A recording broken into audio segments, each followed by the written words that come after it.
Hello and welcome to another episode of the ABIP podcast. This is your host, Abhinav Agrawal, an assistant professor at the Zucker School of Medicine at Hofstra Northwell. During the podcast episodes, we discuss unique and often controversial topics in IP. The topics discussed often do not have a high quality evidence base, and we seek the opinion of our invited experts to learn their approach to specific clinical scenarios. The views expressed are exclusively those of the speaker and are not necessarily endorsed by the AABIP. Today, we are going to discuss smoking cessation, a topic that is not only important in the field of IP, but to all pulmonologists. To discuss this further, we have today with us Dr. Viren Kaul, who is the Division Chief of Pulmonary Medicine at Krauss Health and an assistant professor at SUNY Upstate University. Welcome, Viren. Abhi, how are you? Thanks for having me. Of course, thank you, and welcome to the podcast. Before we start, do you have any conflicts of interest that you want to disclose? Conflict-free and ready to discuss this important topic. That's great. Thank you. So let's dive right into it. So as an interventional pulmonologist and as pulmonologist, when I see patients, 70% of the patients tell me that they want to quit smoking. So what do you do when someone seems committed? Do you let them quit by themselves? Do you give them an aid? How do you approach these patients? Abhi, so the key to successful smoking cessation is knowing your patient.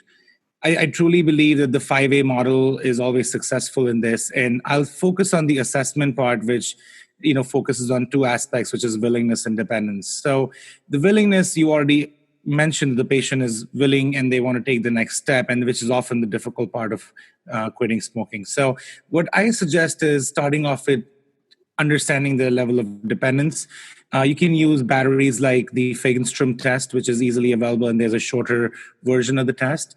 And secondly, assessing and talking to them about what part of the dependence they feel maybe the more sort of harder aspect to deal with. Is it the physiological aspect where they start getting the health adverse effects from quitting, where they get the physical manifestations of withdrawal, the severity, or is it a behavioral dependence, eating, then going out to smoke, or smoking in the morning, or smoking with friends? And that can then be used to ask them, what can we help you? Do you think you'll be able to quit completely, cold turkey, or something called as nicotine fading, where you sort of replace, they cut down on their smoking slowly, or you give them nicotine replacement therapy? So it's a conversation. It is definitely a conversation.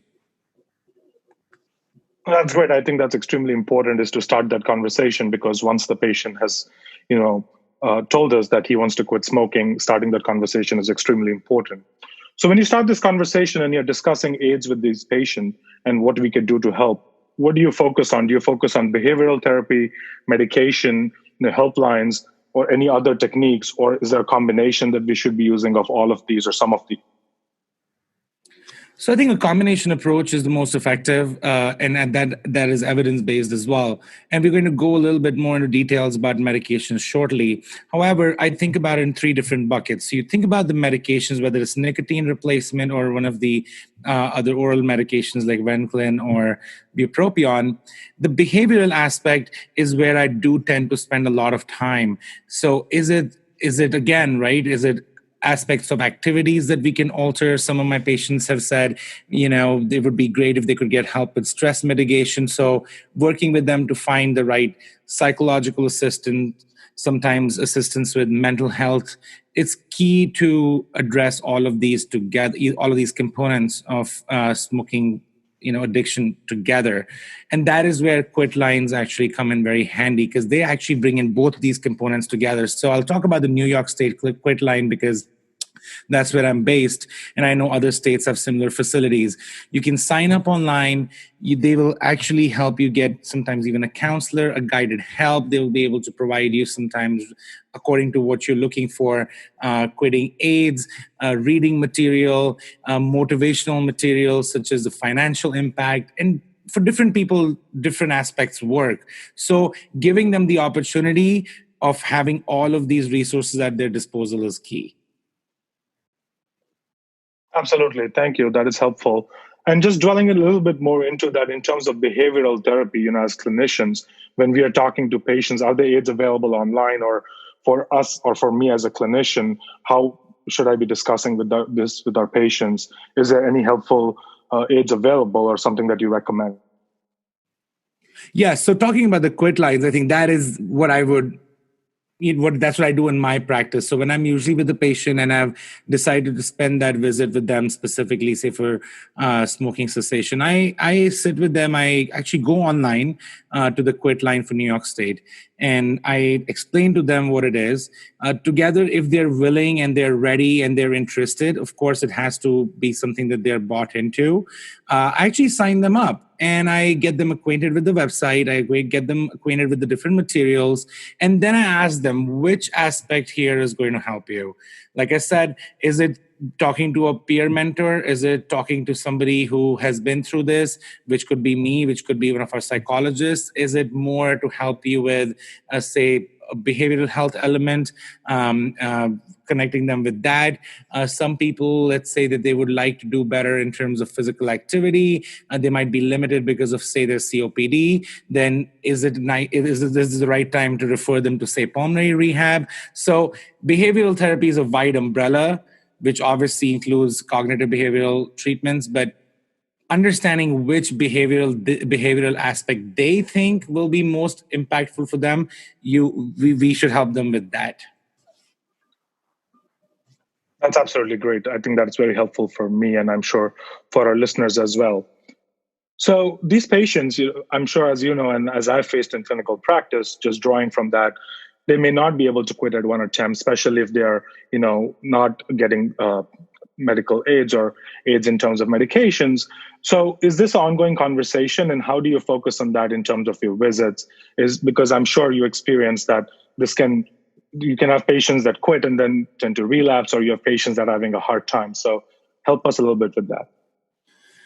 So the key to understand is that every time a patient has a contact with healthcare, with the clinician, with the practitioner, it is an opportunity, because even though 70% people want to quit smoking, it is important to remind them it can take up to 8 to 10 attempts, and that's okay. So if they take it upon themselves to quit and they're coming to you, sometimes they may feel bad that they have not been able to stay abstinent, but that's when you step in and say, that's okay. We are here. We're going to go through this together, and this happens. So normalizing that this process is difficult is key. And that, I think, is the biggest take-home point here, is that every single healthcare contact, it's an opportunity to reinforce. It's not a one-time thing. I oftentimes suppose, because I do a lot of ILD work, I'll see ILD patients who I'm trying to convince to, quit smoking. And if I find that they're starting to be willing, I will bring them back much sooner and create time so I can just have a visit for smoking cessation. We may not focus on the ILD that time. And that I've found so impactful, because they feel that we're meeting them at a time where they're expressing a vulnerability, and they think that, okay, if the physician or the clinician or the practitioner is, here to help me, I can do this. So remind them it's okay. It doesn't happen in one go. It's okay to keep trying. Thank you. I think that's a very crucial point that you make, having ourselves and making ourselves available for our patients, and especially when they're most vulnerable, when they're trying to quit. Thank you for that. So just switching gears a little bit in terms of medications, I know that there are some medications available over the counter, like patches and gums and lozenges. And then there are some which are prescription medications like nasal sprays or inhalers. And then there are, of course, the varenicline and the bupropion. So what are some of these important points about these medications that a clinician should know, and any adverse effects that you would like to tell us about? So why don't we start with the patch? So patches, typically the way to think about them when you're prescribing them is by the number of cigarettes. So if somebody smokes less than 10 cigarettes a day, you can start them off with a 14. There's a two-step process. So step one is a 14 milligram patch, which they use from week 1 to 6. And then you go to step 2, which is, a reduced amount of time. You give it from week 7 to 8. Okay. Similarly, if you smoke more than 10 cigarettes, then you basically start the 21 milligram patch, which goes from week 1 to 6, and you slowly over the next 4 weeks taper them down. So more than 10 cigarettes, there's a three-step process. Starting from 21 milligrams, less than 10 cigarettes is a two-step process. It's a continuous delivery, which is why patches are often the backbone of the dual NRT replacement. The key things to remember is that you should remind them to change the sites on the upper body or arms every morning, right? And don't use the same area for a week after you remove it. And do not cut patches, because that actually leads to loss of nicotine and they become less effective. The side effects with patches, Abhi, are that you can get rashes in the areas of application, and they can cause insomnia and oftentimes vivid dreams. And this is actually seen with other things like gums as well. So those are the things to remember with the patch. Gums, on the other hand, come in two strengths. There's 2 milligram and 4 milligram strengths. They come with different flavors. Similar to patches, you ask them if they take more than 25, they consume more than 25 cigarettes a day, you go with the higher strength, which is a 4 milligram patch. And if they consume less than 25 cigarettes, you go with the 2 milligram patch. Similar to gum, I apologize for that. Similar to a patch, the nicotine gum from week 1 to 6, you take one piece every 1 to 2 hours. Then you go week 7 to 9, you decrease the frequency to every 2 to 4 hours. And then in the last 2 weeks, which is 10 to 12 weeks, you try going further down. You take one piece every 4 to 8 hours. So you taper it down. But remember that at any point, they should not be taking more than 24 pieces a day. So the way to use gums is to chew. You'll get this change in taste or tingling sensation. And when you get that, tell them to park the gum between their sort of teeth, the gum line, and the cheeks, and let it sit there. And once that taste goes away, to bring it back into their mouth, chew again, they get the tingly sensation, and you repeat it. So typically, this gum can last 45 minutes, an hour. And remind them that chewing at least 9 to 10 pieces of gum is key. And don't drink or eat anything else before or after, 15 minutes or before or after chewing a gum. Side effects besides the nicotine overload, which can cause, if you chew rapidly, which can cause you to have nausea, vomiting, lightheadedness. You can also get mouth soreness and jaw muscle pain from chewing for a long time, and a number of patients don't like that because sometimes these gums can be a little stiff in the beginning. So just let them know about this so they come to expect it. The third over-the-counter agent, Abhi, that you brought up are the lozenges, okay? So the lozenges are interesting because the dispensation should be thought about in terms of what is called as TTFC, which is the time to the first cigarette. And so if the time to the first cigarette is less than 30 minutes from waking up, you use the 4 milligram dose. And if they smoke the first cigarette 30 minutes after waking up, then you go with the 2 milligram cigarette. My line to them is that don't chew it. You should suck it like hard candy. Because if you chew it, it'll basically disperse and all the nicotine's gone, and you can actually get, again, the side effects just like you would from chewing on a gum too quickly. Make sense? Absolutely. So these are the over-the-counter agents. And, going back to the lozenges, you can, again, take 20 of them a day, but ideally shouldn't take any more than that. Right. So, Abhi, you have two agents which are not over the counter. They're prescription, and one's an inhaler, the other is a nasal spray. So the inhaler is an interesting device because it's one of the few devices, right, which address the physical dependencies. Basically, a little stick-like device that they can sort of use as an inhaler, so that hand-to-mouth movement, which is the physical dependency, is addressed. And typically, you basically use 6 to 12 cartridges a day for 6 to 12 weeks, and then you taper over the next 12 weeks. The nice thing with inhalers are that the plasma levels actually go up to about a third of that of cigarettes, so it does kind of mimic that effect a little bit.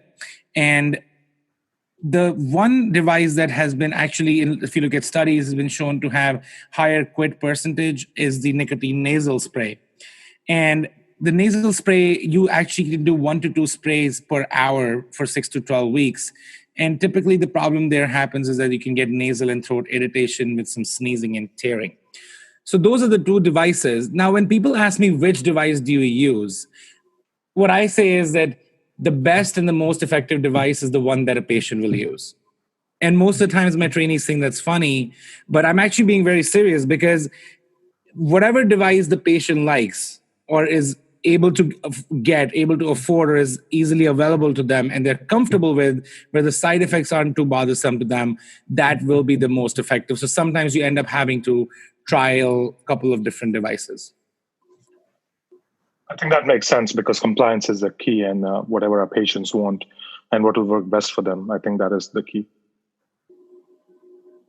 So, Abhi, let's quickly talk about combination nicotine replacement therapy. So, combination nicotine replacement therapy is when you use two of these sort of interventions together. And typically, that when people think about it, they think about the patch plus regimen, which is using a patch and a gum, or patch and a lozenge, right?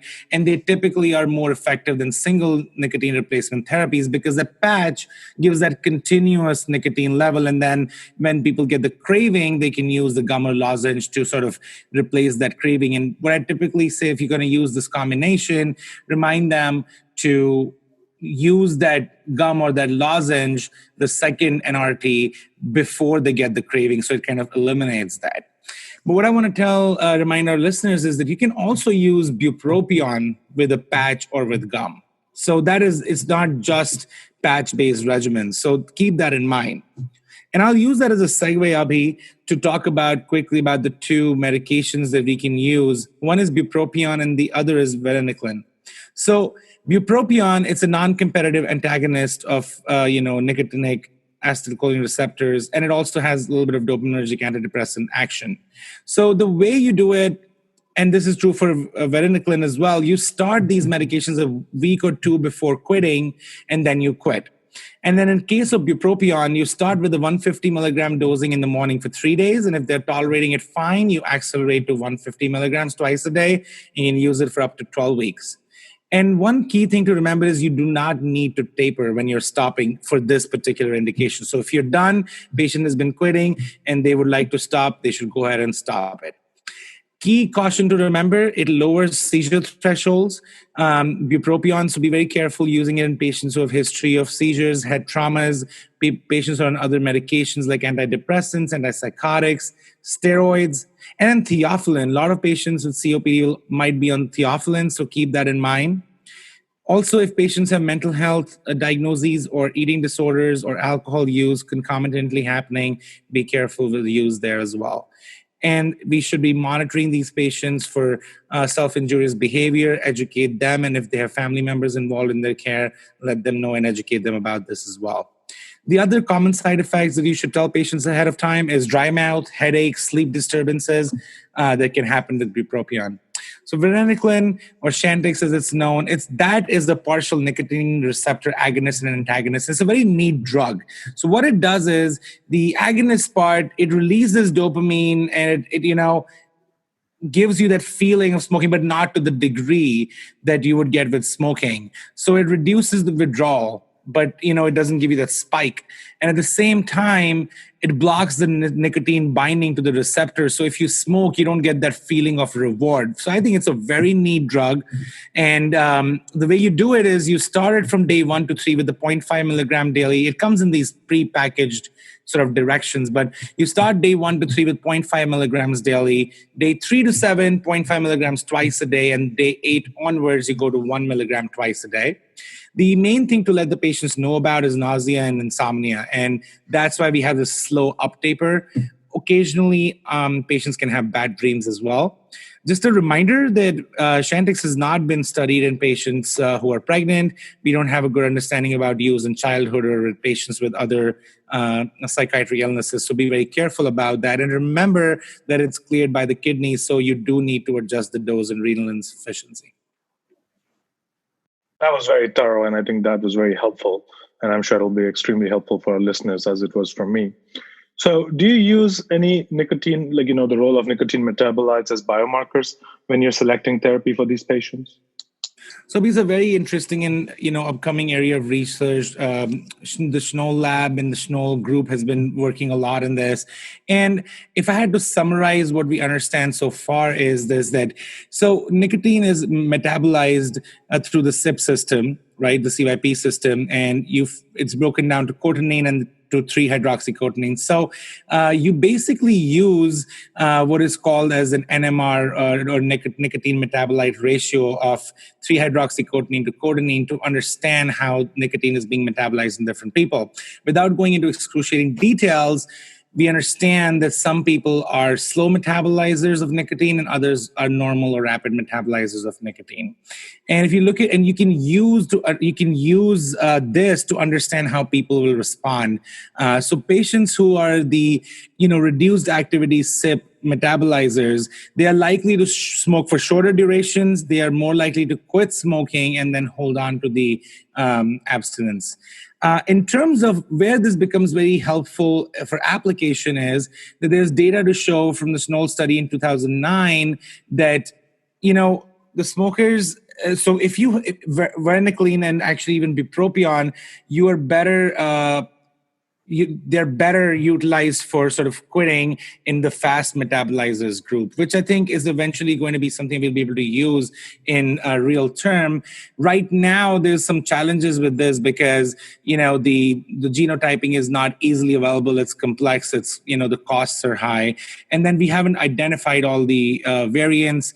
And more importantly, we also don't know the variations in these sort of metabolizing profiles across different, say, ethnicities. So while those sort of challenges are being worked through, I do think that eventually we will be able to tailor your nicotine replacement sort of plan using these biomarkers. So I think this is a fantastic area to keep an eye out. That is absolutely fascinating. I think, the opportunity, the avenues of targeting specific drugs to specific genotypes and then obviously specific phenotypes as a consequence. That's very interesting. Thank you. So what do you think about the role of e-cigarettes, and is there a role of e-cigarettes for our patients for smoking cessation? I feel like this is a trick question. Is this a trick question or? Well, I want your honest opinion, so tell me. Okay. So, well, I think without being too sort of extreme, I think the fact is e-cigarettes or vaping devices do have nicotine in them. We know that besides nicotine, they have other components which are equally injurious. We've been through the EVALI pandemic, which is I'm sorry, I've got COVID brain here. I'm sorry. So the whole EVALI sort of rash of cases that happen, and we understand there's other dangers to it. So, but the nicotine component can be sort of helpful as a replacement. And there have been studies, right? So there's the Grabovich study from 2020. There's the NEJM Hajic study from 2019, which showed that at 1 year, patients in the e-cigarette group were 18% abstinent as opposed to, say, nicotine replacement therapy. There was about 10% abstinence. But here's the challenge. In that same study, at 1 year, 80% of the e-cigarette users continued to use the e-cigarettes, whereas only 9% of the nicotine replacement therapy group, those patients were still using their nicotine replacement. So what I'm trying to say is that the data is showing that maybe it could be helpful as a consideration in adult patients who choose this route of cessation, but there's a high risk that we are replacing one evil for the other. And it's a highly unregulated industry, which is why we had that rash of cases because of harmful additives and components we don't even fully understand. So my suggestion to patients is if you can use standard nicotine replacement, that is more advisable. If they feel strongly about using e-cigarettes, then while I'm setting the goal towards quitting, your conventional smoking with them, I make sure to reiterate that we have to set a goal for quitting the e-cigarettes as well. It can't just become a replacement. I agree. I think you eloquently put it when you said that, are we just trading one evil for another? And we have to be cognizant that, these patients may become addicted to e-cigarettes. So something that we should be keeping in the back of our mind when we discuss this. Thank you so much. This has been very educational for me. And, I will be having a more informed discussion with my patients come next week. So what do you think is one tip that you want to give our listeners? And is there anything else that you want to add, for our listeners and for us? So I'll close out with two things that I remind myself more than anything.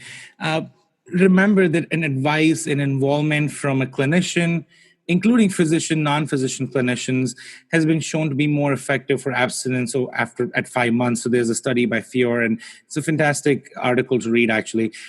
So it's not a one-time thing. Always remember their patients appreciate it, and there's data to show that our involvement actually makes an impact. So don't think about it in a one-time visit thing. Make sure you, every opportunity you have, you visit this discussion with them and keep trying to offer help and keep trying to help them understand the importance of this aspect of their care. And two, we're all impacted by our environment, so we have to think about changing sometimes the environment. So remind them that if they have household contacts, parents, caregivers, friends, co-workers who they usually go out to smoke with or who smoke around them, to suggest that sort of breaking that cycle, and either getting their loved ones help as well, or at least trying to create that separation so that they don't, it's hard enough to quit smoking, but they don't feel pressured into, or uh, because of people smoking around them, go back into sort of smoking after they've made a quit attempt. So those are the two things I always remind myself, and they're key to reinforce with our patients as well. Thank you so much. I think this has been very educational for me. And thank you again for taking our time out of your busy schedule, especially during the pandemic, to join us. Thank you, Abhi, and thank you everybody for the fantastic work you've been doing during this pandemic. We're going to get through it together. Stay safe. Thank you again for tuning into another episode of the ABIP podcast. Please don't forget to subscribe to our YouTube channel and stay tuned for more episodes discussing unique and often controversial topics in the field of interventional pulmonology.